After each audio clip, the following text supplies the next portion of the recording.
So I'd like to talk to you a little bit about some aspects of Savitri that you may not know about.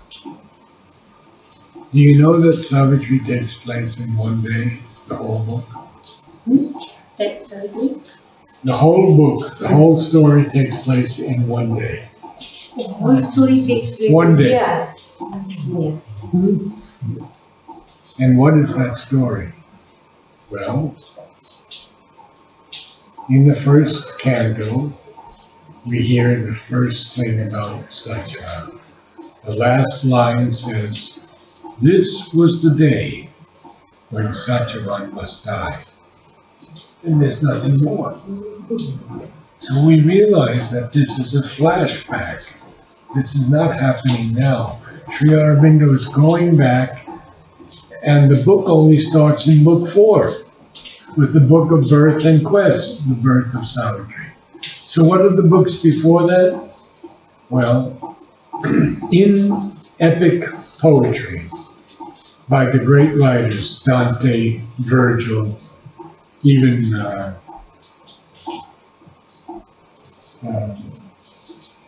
Milton, they follow the same pattern. I think even in Mahabharata. And that is to give a flashback of everything before the real story begins. So all of these books, book 1, 2, and 3, are flashbacks.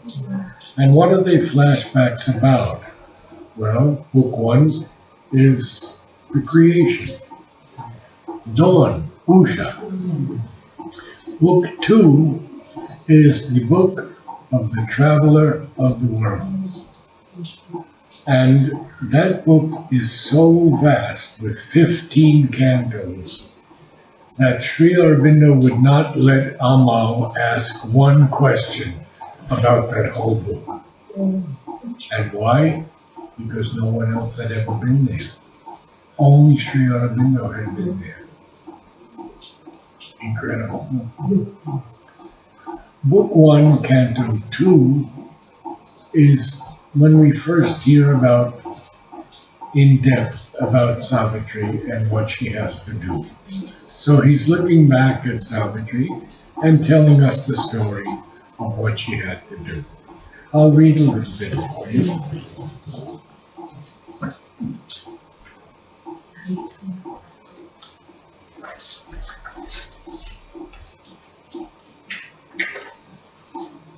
And book 1, Canto 2 is called The Issue. Well, what is this issue? See, it's confusing to many people, but if we think about it carefully, the issue is simply the issue of Savitri and what she has to do. She has to conquer death. And she has to conquer death by love. And through that love, she will bring down on earth a new world. That's the issue. Whoa. So he speaks now about Savitri, and he says, "A while, withdrawn in secret fields of thought, her mind moved in a many-imaged past that lived again and saw its end approach.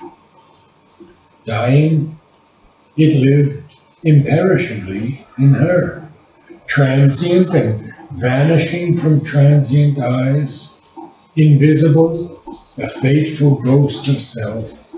It bore the future on its phantom breast." That's one sentence. If we can look at that sentence again and again and begin to feel what is happening. So she's now withdrawn in these secret fields of thought. And what are those secret fields of thought? They are a many-imaged past. She's looking at her past lives that lived again and saw its end approach. Why did it see its end approach? Well, she had lived so many times and therefore died so many times because it was not yet time for the supermental. It was not yet time for the conquest of death. And Mother speaks of one time going down into this basement, and she wanted her mother to take her out immediately because she knew that her head had been cut off there. She had been killed there. So her mind is moving in this many image past that lived again, because when we remember something of the past, even if we don't remember our past, we can remember back when our father or our mother did this or did that, or when our playmates did this or did that. We can remember these things. But for Savitri, it's a many image past that lives again. Now, he says, then dying, it lived imperishably in her. Well, the past can die, but for those who are supreme beings, that past never vanishes. Because each time they come down to earth, they've experienced something new. They've given something new to humanity. And when they asked Sri Aurobindo, where were you when all this was happening? He said, I was here at every moment, but veiled. And so once he was veiled as Leonardo da Vinci, once he was veiled as Alexander the Great. No, Alexander the Great. And they used to pester him, they used to bother him. Well, who were you? Were you Shakespeare? No, it's too strong for me. Were you this one? Were you that one? Were you this one? And again they would ask him. Those are the only two when he didn't say any word. Now one day Champaglau is showing Mother a picture of the Mona Lisa. You read this? No? Oh. She said, yes, it is me. And Sri Aurobindo painted it. Whoa. It's in Champaglau Speaks. Isn't that beautiful? The greatest painting of all time, and it's of Mother and Champaglau, says that Sri Aurobindo painted it. So now we're continuing. Transient and vanishing from transient eyes. Transient is not lasting. Something that's transient doesn't last. So it's moving along and it's vanishing from transient eyes like something invisible, like a fateful ghost of self. And still it bore the future on its phantom breast. So all that she's experienced now is bearing the future on this phantom breast. And then what does he say? This is so beautiful. Along the fleeting events' far backward trail, regressed the stream of the insistent hours. And on the bank of the mysterious flood, peopled with well-loved forms now seen no more, and the subtle images of things that were, her witness spirit stood, reviewing time. So let's go into that a little more deeply. He says, along this fleeting event's far backward trail, so you see Savitri there, she's meditating. It's an event that's happening now, and on this far backward trail, what is she seeing? She's seeing that these hours, these insistent hours, are regressing. And on the bank of the mysterious flood, peopled with well-loved forms now seen no more. So she's seeing these well-loved forms. She knows they were there. They were in her past lives. And I'm going to tell you now, all of you were in her past lives. Why do I say that? I say that because if all of us have not had hundreds, if not thousands of births, how could we be here at this moment when the supermental has come down? We're all blessed. We're all deeply blessed by being here at this moment. We have to be so humble and so grateful that we could be here to help in Mother's work at the time when the supermental has been implanted in the earth and is growing up. Mary Helen had this vision of Sri Aurobindo being only 2 feet high. And she wrote to Mother Pandit and she said, "Why do I see Sri Aurobindo only 2 feet high?" And he said, "Because he is in the earth, working up the supermental and growing with the supermental. And one day he will be huge." So, people with well-loved forms now see no more, and the subtle images of things that were. Many times we've seen subtle images. We close our eyes and something appears before our eyes, especially in meditation, especially in deep concentration, sometimes in japa or mantra. Something will come. And then he says, her witness spirit stood reviewing time. Well, all that she once had hoped and dreamed and been. Now Sri Aurobindo is telling us the deeper story of Savitri. Everything that she once had hoped, dreamed, and been flew past her, eagle-winged, through memory's skies. And then Sri Aurobindo uses a phrase that he often uses, as in. As if, as in, is all through Savitri. And why does he say that? Well, he says that because he's not saying it exactly to us, but he's giving an idea, an image, as in a many-hued, flaming inner dawn, her life's broad highways and its sweet bypaths lay mapped to her sun-clear recording view. She's seeing everything. She has a sun-clear recording view of everything. You see, he says, the broad highways of life and its sweet bypaths lay mapped to her sun-clear recording view. Mapped out. Everything is mapped out. She sees it all as a map. Now, what is that map? Oh, so beautiful now.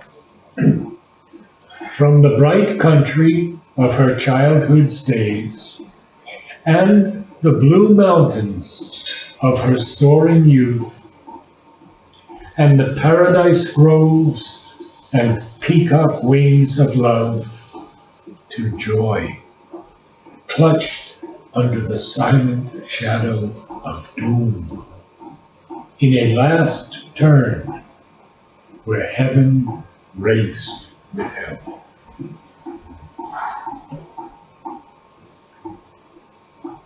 She sees everything.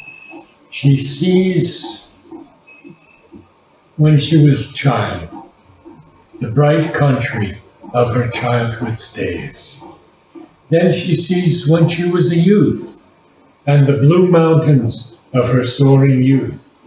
And then the paradise groves and peacock wings of love. To joy, clutched under the silent shadow of doom, in a last turn where heaven raced with hell. So powerful. She sees all of these things as she's looking back on her life. She sees her youth, her childhood.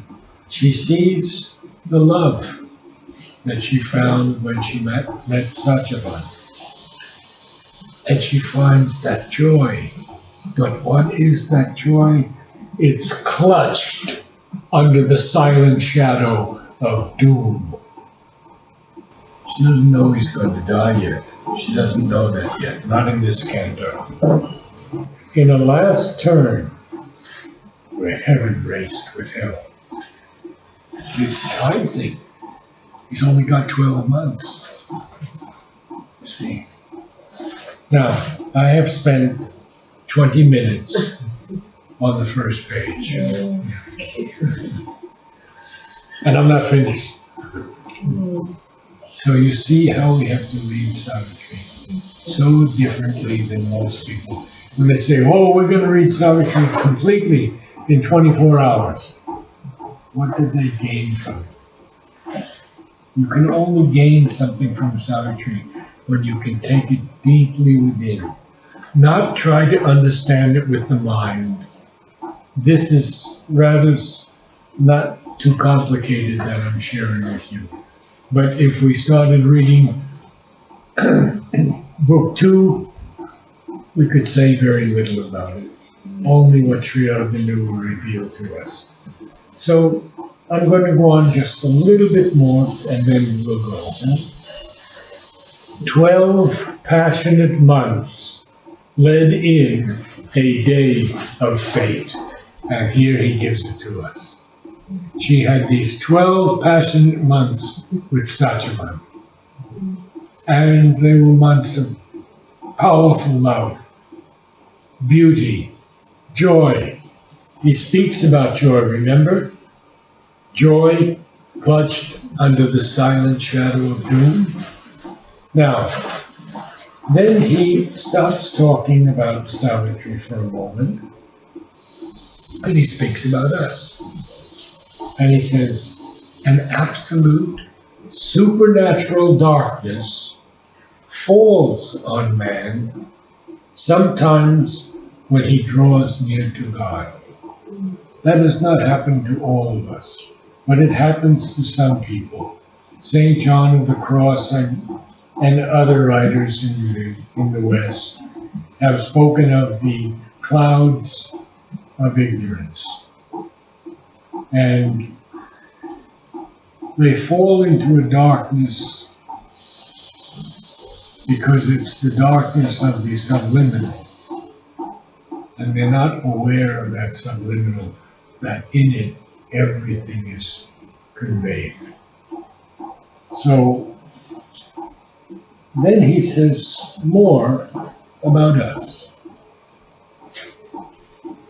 An hour comes when fail all nature's means.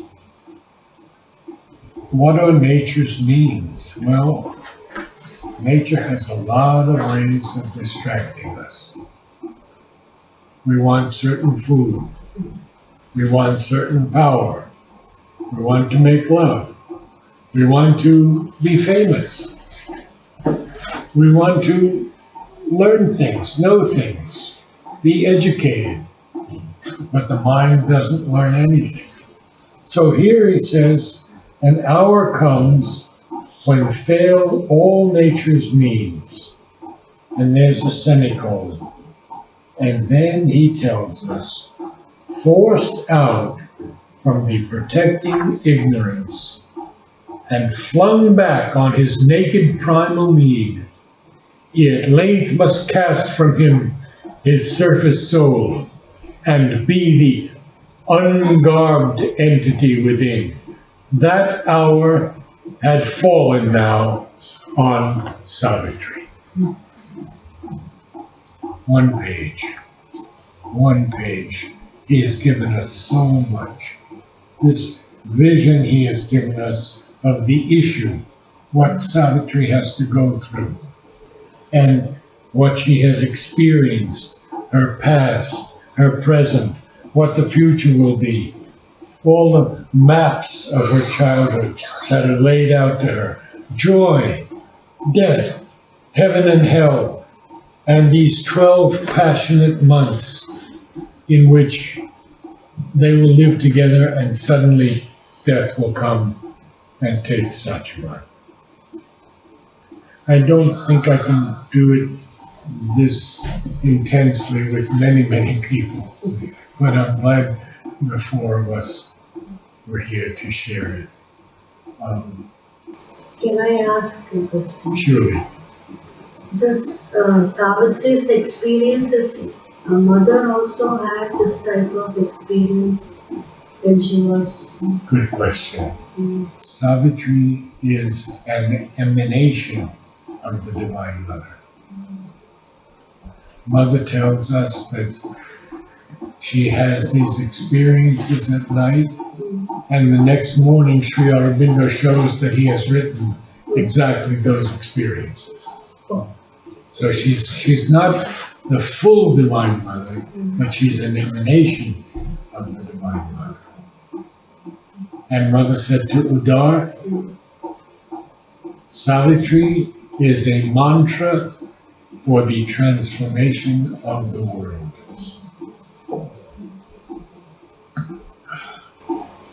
We should read it every day.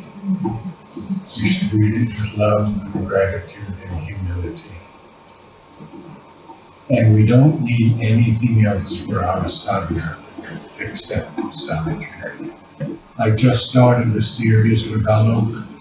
I don't know if any of you seen it. Yes, today is Yeah, it's called message of Savitri. it's called Savitri is the message. All the rest is preparation. And that is Mother's own writing, where Mother tells us that Savitri is the message. Everything else that he wrote is only preparation. Okay.